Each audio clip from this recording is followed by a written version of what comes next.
Good afternoon. My name is Balázs Fejes. At this point of time, I am the co-head of EPAM systems, and I'm responsible for the global business, which means that I'm roughly responsible for 51% of EPAM's P&L. But actually, my name not really Balázs Fejes. Everybody just calls me FB, or if you want to be official, like people call me FB1. Because when I was tall, slim, with a lot of hair and young, I started to work for a company called Ablocksoft, which at that point of time was run by Mike Simon, who later on became quite famous with Log Me In. And he basically was not able to pronounce my name, and he said, I will call you FB. And then I enjoyed the hospitality of the Hungarian army for a couple of months, meaning conscripted, right, and doing my military service. And at the same point of time, he hired another guy called FB, Balázs Fejes, and he said, I still cannot pronounce your name, the same name, so I'm going to call you, me, FB1, because you came first, and I'll call you who came second, FB2. And since then, with the exception of my mom, my wife, and my son, everybody kind of calls me FB. So that's where I am.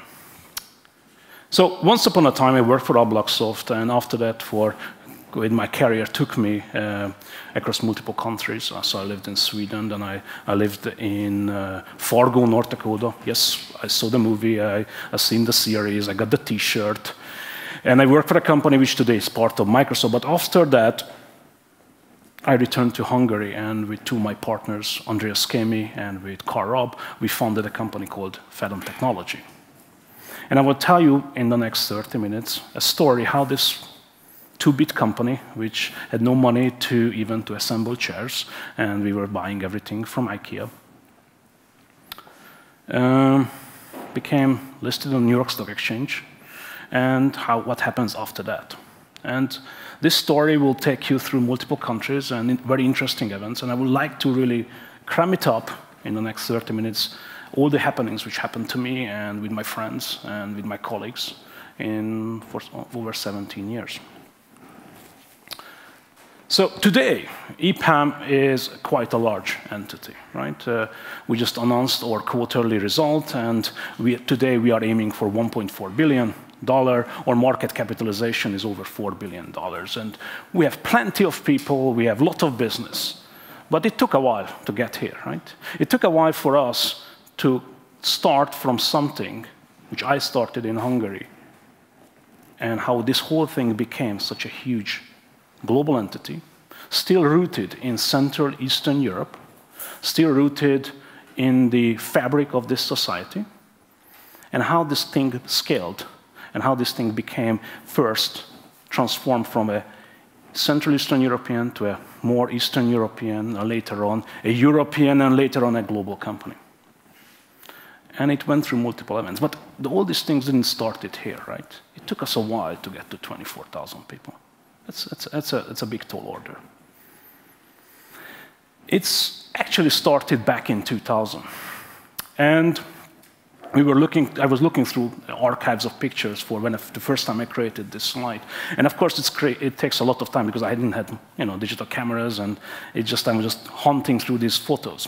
But one thing which is really interesting, that fine-looking gentleman over there is Carl, and behind it you can see certain tables, right? And particularly, take a notice of those lovely chairs. So the tables are all tabletops, and we went to IKEA. I went to IKEA regularly, and I bought the IKEA tabletops, and with 4 legs with it, and we assembled it. First, we tried to do it with manual screwdrivers, blisters after that, and I learned that I should get an electric screwdriver because it's easy. But more importantly, we got these chairs. They were the most expensive items after the computers in the office.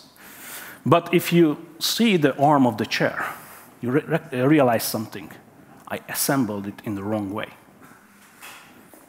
And it was assembled by myself, and after that, everybody followed my instruction. And up to 2008, we had these chairs which were assembled in the wrong way.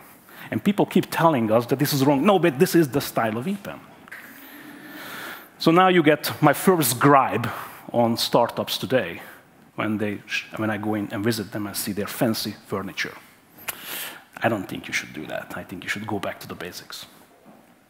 So we started, right? We started to focus on the key thing. We tried to escape the typical trap. The typical trap of an internet startup or a software company. We were a software services company. To focus on local customers and eventually try to scale to global scale. This is, I think, complete bollocks, if I can say that. You should never do that. You should always target your customer, the real customer who you really want to go after. So in the first year, after, of course, working for such a global leaders like SylvesterStallone.com, we basically landed a couple of really interesting customers. First Microsoft, then BAE Systems. Because we focused on our target customer. How did we done that? Is we made sure that we sold it. The only people who can really sell this point of time is the founders, because they were the only one who are passionate enough to really go out and start selling a non-existent product. Of course, you need some help. And the real help came with an invention. And this is a picture of that invention. You think this is just a company logo, but this company logo had an amazing feature. You were able to, it was compatible with the company logo next door. So when our customer visited, very conveniently, every door, every place, we replaced the company logo, smoke and mirrors. They believed we were so big that we occupied multiple offices. Of course, we were only 13 people, and I was assembling chairs, and I was recruiting people and trying to convince others that this eventually will be a huge, huge company. Now, to get really to this level, we needed capital. In 2002, finally, we were able to raise some capital from Euroventures. And last night, Tom made sure that he ensured that he asked me several times to mention Euroventures at least 3 times. So I'm going to want to. Euroventure, this is the 3rd time, so I've done my job. And we raised the capital in 2002, and we believe that we are off to success. We're going to be successful. Except in 2002, the Hungarian forint started to strengthen against the US dollars. And of course, we didn't have any currency hedging, right? We paid our engineers in Hungarian forint, and the US dollar went from 305 to eventually 160. Our business was almost bust, right? Especially because our CFO at that point of time forgot to click the right point to claim back VAT quarterly, so we're only claiming back VAT annually. So it didn't work out too well. So we were in trouble. So we were really, really in trouble. And I was waking up every morning and checking the exchange rate. And it went down. Every time it went down by a couple of percentage, I was considering, should I fire everybody before our cash ran out? So we felt we are in trouble. By 2003, we were ready to do something else. We had to do something else. We had to get out of this. That point of time, we felt the prison, and the prison of the exchange rates. And we were ready for everything. We were ready for raising money, selling the company. We were ready for expanding to Romania. So I visited multiple companies around, or acquiring something. Multiple companies in Romania, Ukraine, Russia. And in 2003, September, there was what's today called the legendary St. Pete Outsourcing Conference. Carl met Arkady Dobkin, CEO of EPAM Systems. Actually, Carl, till today, doesn't remember that he met Arkady because that was too much Ruski Standard Platinum, right? So that happens if you drink that much. So he was not remembering meeting Arkady and agreeing that we're going to meet in Budapest and discuss some transaction. But eventually we met, and we agreed on a transaction where EPAM and Felon gets together and forms Central Eastern Europe's largest IT services company, whipping 600 people all together Today, for me, it's a laughable number, but that point of time, that was just something amazing. I'm actually sitting over there. As you can see, I'm really good looking. I'm sitting in front of Žuravinka Hotel in Minsk. Next to me, it's Arkady, and Carl was taking a picture. And what was happening, probably 10 minutes after this picture was taken, I got a call, and this idyllic scenario ended because I had to sort out some visa issues, as some of our guys got stuck at customs in the US. So we got together. We decided to go for a ride. And the way we went for a ride, we made a decision that the company together, we want to go public around 2008, 2010 period. And that's our goal. We want to create the foundation, and we want to scale the company. And from there on, from now on, I really joined. I became part of EPAM. And the way we joined, we became a founding executives of this new company. And we went for a ride. And this ride was, how can we get ourselves to go public somewhere around 2008, 2009. That was the goal. And this graph really shows what happened next. Of course, nothing goes as smooth as in the plans, right? Nothing survives the last minute once the battle started. So we started to scale. We raised some money. We raised the money from Russian partners. And we done some acquisitions, and together we started to form a company. And we started to scale it. And we got to 2008, when I learned a new expression called mezzanine financing, which was amazing, right? I was jetting around with private jets in Europe, coming from Minsk to Budapest on a private jet with investors, and we were raising money. And we were ready to go public at the end of the year. This is 2008, February. So everybody around in the audience now knows what happens next, right? By 2008, October, I was laying off people. I made the index layoff calculator. Even today, if you look it up on Google, our names are there. We laid off 1,000 people. That's a lot of people to be like. It took a while. It's actually quite difficult to lay off people. It's very difficult to, not emotionally, because today I'm really proud about it, that we've done it, right? It's not emotionally. It's logistically. That's a lot of people to lay off, but we've done it. And you know what? Today, we wouldn't hire any manager in EPAM who never done before a layoff, because it changes you, right? So we laid off the people. So we didn't go public, and it took a while to get back. We didn't go public till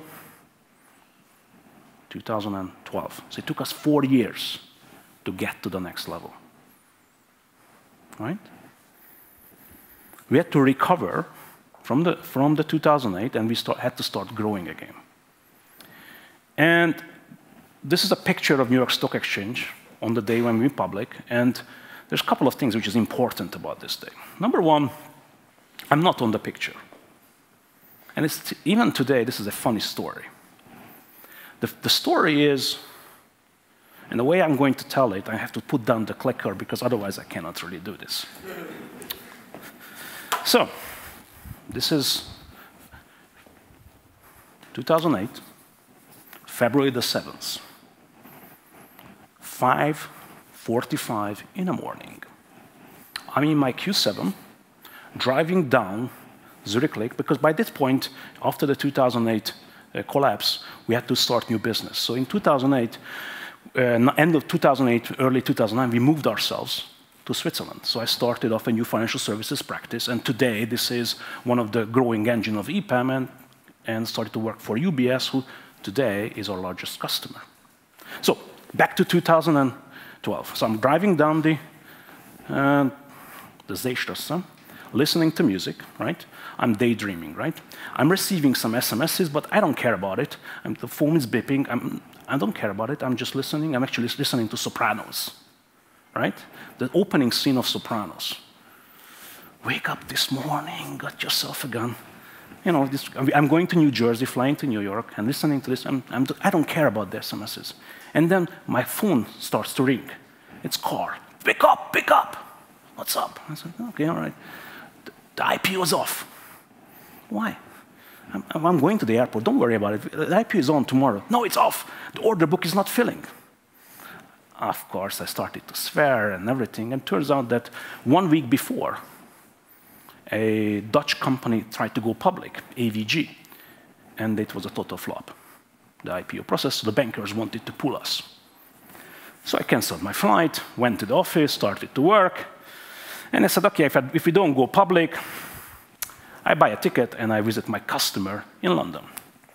And I was absolutely upset about this. So went to bed, because in order to get to London in the morning, you have to wake up at 4:30. So I went to bed pretty early. I was sleeping, and I received a phone call just around 11:30 from Arkady.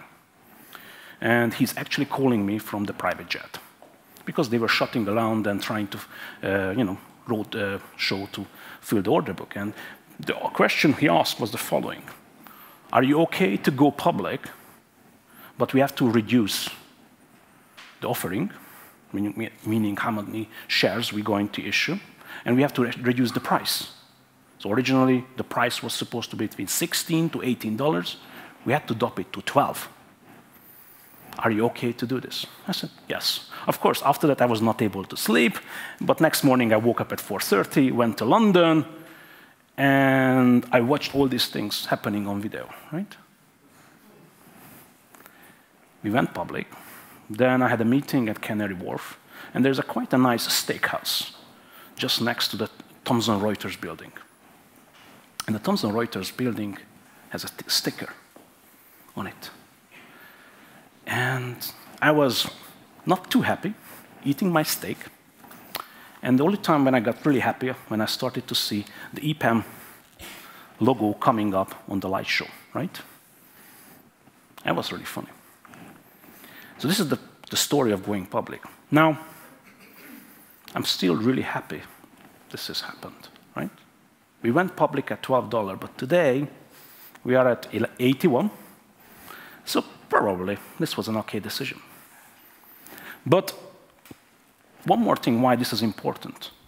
I think this is the only time you had a Belarusian, Ukrainian, Polish, Russian, Hungarian, Swiss, and I don't know what else, flag on New York Stock Exchange. I think it's a regional success. And we are immensely proud of that.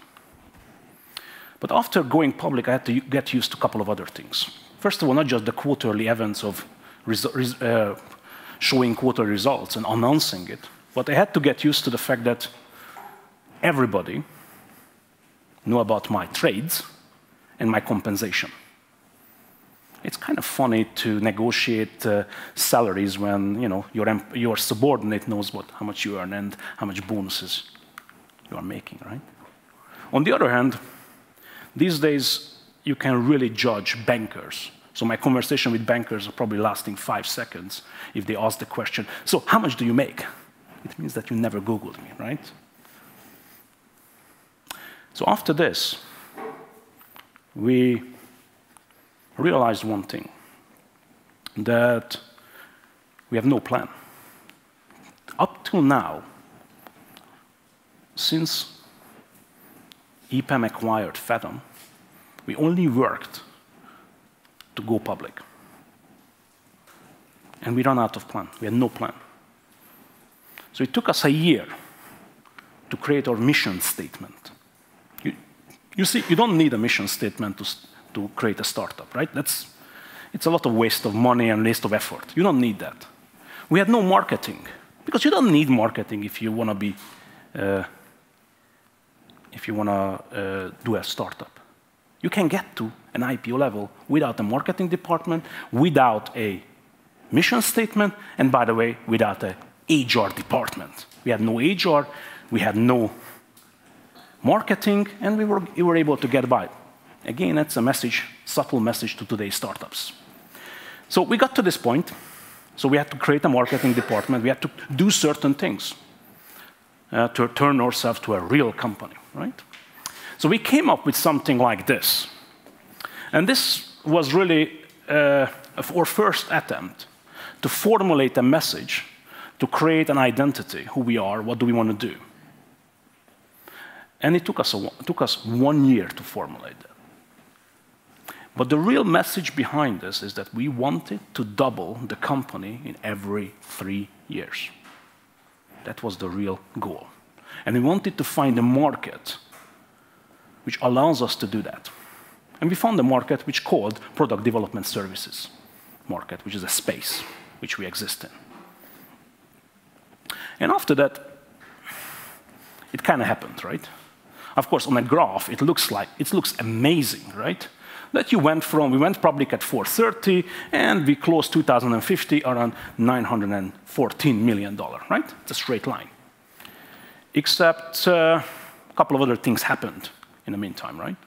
We had to create a new type of services in order to scale to this level. We had to get to new markets. We had to open up new offices. In the middle of everything, we got the Ukrainian crisis. And, you know, first of all, it was a BCP problem, right? Business continual planning problem, planning out escape routes and moving people and figuring out where to put it. But eventually, it had also dire consequences. Most of you don't know about it, but at the moment when the crisis started, out of the 3 leading banks of Europe, the 3 leading banks of Europe had 5,000 software engineers in Ukraine. Today, they have close to 200.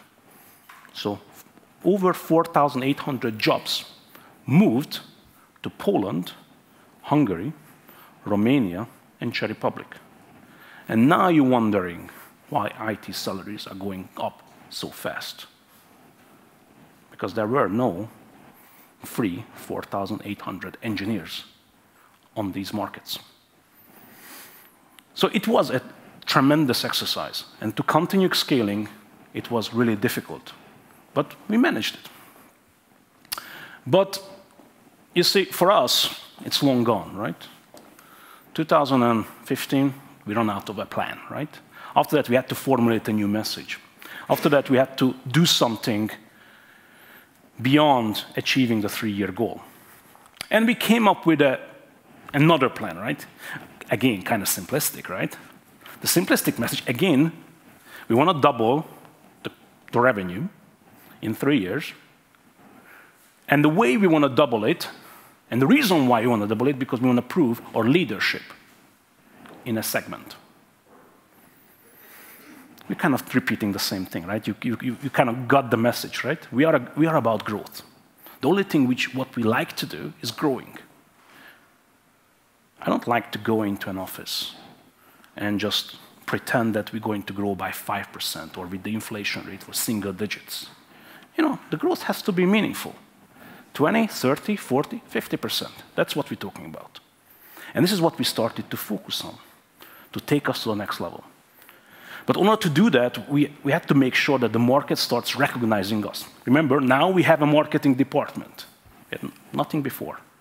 So first, we got recognized as in a leadership position in a space which is kind of defined by the market as product engineering services. So we led the space, and in the size of the bubble represents the size of a company. So we were racing with quite a large players. Then later on, we got recognized as the top commerce provider. And then we got recognized as really leading a certain segment. And that was really satisfying, right? It was really satisfied us. And what was also satisfying where we realized that we're not just leading in this category. We're not just leading in Central Eastern Europe, but we are one of the fastest growing companies in this segment in the world. In one point, we were the fastest growing tech company in North America, which was, again, an interesting thing to do. And we continuously, every year, went through this growth curve. And with it, our headcount grew. With it, we became something else. First, it was just US, Hungary, Belarus. Then it became much more. It's Ukraine. And right now, when I'm doing town halls, I'm asking the audience, can you quiz all these different countries where we have an office and where we have a development center? And most of them, you know, missing a couple of them. So today, it's a global company. We changed. We not just changed because of the growth, but because of the growth, we had to become somebody else. Because in order to grow this fast, we had to change our identity. And our identity today is defined by these messages. Our identity today is that we think about ourselves as technologists and thinkers. Thinkers who help the world transform. And we're doing it every day. And we believe that we can change the world by choosing to help some of the most innovative customers to transform themselves. Transformation is everything. If you don't transform, you go extinct, right? Darwinism. Also applicable to companies and to our customers. When I was preparing this presentation, I ran into an email which was sent by the head of our Budapest office. And he actually found my digital footprint. And my digital footprint is actually coming from an era where I was doing recruitment, right? So at that point of time, I wanted to be very innovative how I'm recruiting. So I posted messages to index.edu. And this is one of my ads promising the audience that the company is going to be over 300 people. And 3 years later, and then 4 years later, somebody responded that, what's up with that? And honestly, I forgot about this post. I forgot about this. Probably I don't even know the email address or the password, how to get into this forum anymore. But do you guys think I should post something today? Because I really want to write that, sorry for being late with the answer. I was kind of busy. We are at 24,000 people level. How are you doing? Mizús felétek. Thank you very much.